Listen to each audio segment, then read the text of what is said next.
एक सुंदर नगर में राजा चंद्र का राज था। उनके राजपुत्रों को बंदरों के साथ खेलना बहुत प्रिय था।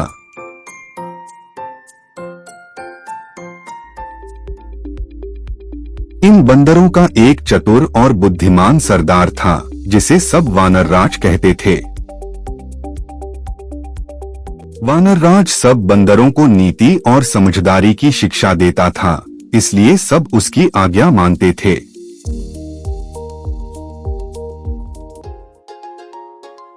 राजमहल में एक लोभी मेढ़ा था, जो जब चाहे रसोई में घुसकर खाना खा लेता था। जैसे ही वह लोभी मेढ़ा रसोई में घुसता, रसोइये गुस्से से लाल हो जाते। वे हाथों में लकड़ियां उठा लेते, उसे डराते, मारते पीटते और आखिरकार हाँक कर रसोई से बाहर निकाल देते थे। लेकिन फिर भी उसकी लोभ भरी आदत कभी नहीं बदलती थी। यह सब देखकर वानरराज का मन विचलित हो उठा। उसकी आंखों में चिंता साफ झलकने लगी।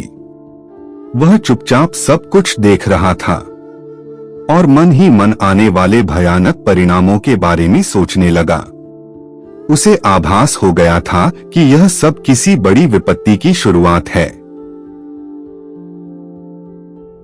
वानरराज की तीक्ष्ण बुद्धि ने आने वाले समय की तस्वीर देख ली थी। उसके मन में एक भयावह दृश्य उभर आया। उसे समझ आ गया कि यह लोभी मेढ़ा किसी दिन आग की तरह भड़केगा और पूरे राजगृह के विनाश का कारण बन जाएगा।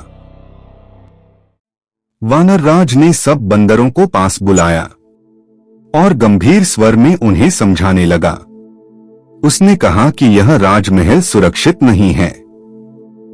आने वाले संकट से बचने के लिए सबको अभी राजमहल छोड़ देना ही सही रास्ता है। लेकिन मीठे फलों और सुख सुविधाओं के लोभ में बंदर उसकी बात समझ ही नहीं पाए।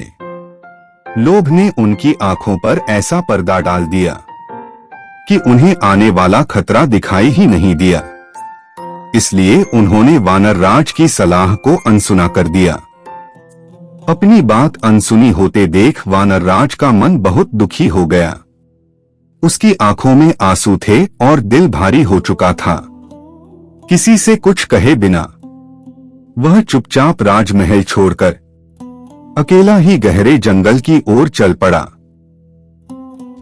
एक लोभी मेढ़ा जब रसोई में गया तो नौकर ने जलती लकड़ी उस पर फेंकी। मेढ़े के बाल जलने लगे। वहां से भागकर वह अश्वशाला में घुस गया। उसकी चिंगारियों से अश्वशाला भी जल गई। कुछ घोड़े आग से जलकर वहीं मर गए। कुछ रस्सी तोड़ाकर शाला से भाग गए। कुछ ही पलों में आग ने पूरी अश्वशाला को अपनी चपेट में ले लिया। लपटें ऊंची उठने लगी और चारों ओर धुआं फैल गया। डरे हुए घोड़े इधर उधर भागने लगे, लेकिन आग से घिरे कई घोड़े वहीं तड़प तड़प कर मर गए। पूरा महल शोक और भय से भर उठा। तब राजा ने पशु चिकित्सा में कुशल वैद्यों को बुलाया और उन्हें आग से जले घोड़ों की चिकित्सा करने के लिए कहा। वैद्यों ने आयुर्वेद शास्त्र देखकर सलाह दी कि जले घावों पर बंदरों की चर्बी की मरहम बनाकर लगाई जाए।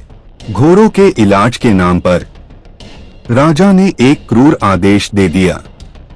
उसके आदेश से निर्दोष बंदरों को पकड़ा गया। कोई दया नहीं दिखाई गई और पल भर में पूरे बंदर समाज का विनाश कर दिया गया। अपने पूरे वंश के नाश का समाचार सुनते ही वानरराज का हृदय मानो टूट गया। उसकी आंखों से आंसू बहने लगे और वह गहरे शोक में डूब गया। उस पल उसने अपना सब कुछ खो दिया।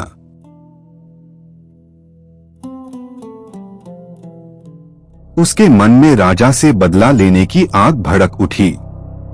दिन रात वह इसी चिंता में घुलने लगा। आखिर उसे एक वन में ऐसा तालाब मिला जिसके किनारे मनुष्यों के पदचिन्ह थे।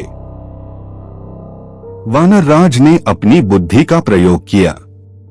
उसने एक कमल नाल ली और चतुराई से तालाब में उतारे बिना उसी के सहारे सुरक्षित पानी पी लिया। उसी क्षण तालाब का पानी हिलने लगा। लहरों के बीच से अचानक एक भयानक मगरमच्छ बाहर आ गया। उसकी आंखों में खौफ झलक रहा था। वानरराज की चतुराई से प्रसन्न होकर मगरराज मुस्कुराया। उसने सम्मान के साथ अपना चमकदार कंठार वानरराज को भेंट कर दिया। कंठार पहनते ही वानरराज की काया चमक उठी। वह सीधे राजा के भव्य महल पहुंचा, जहां उसकी आभा देखकर सब लोग आश्चर्य में पड़ गए।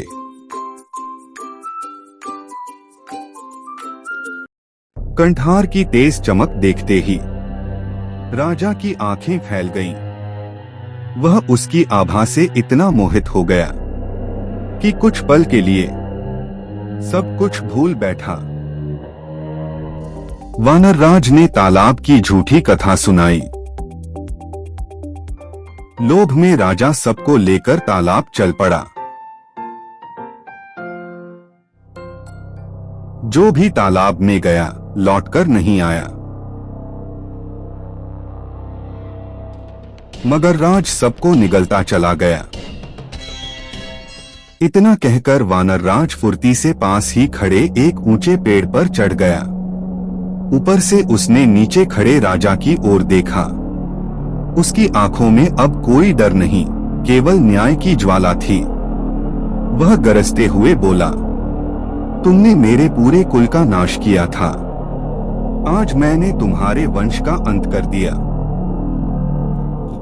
सब कुछ खो देने के बाद राजा असहाय और विवश खड़ा रह गया।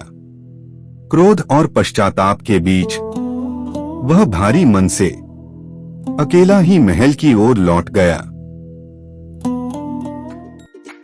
मगरराज ने वानरराज की बुद्धि की प्रशंसा की। लोभ और अन्याय का अंत विनाश ही होता है। बुद्धि सबसे बड़ा बल है। दोस्तों, चैनल को सब्सक्राइब करें और हमारे साथ जुड़े रहें।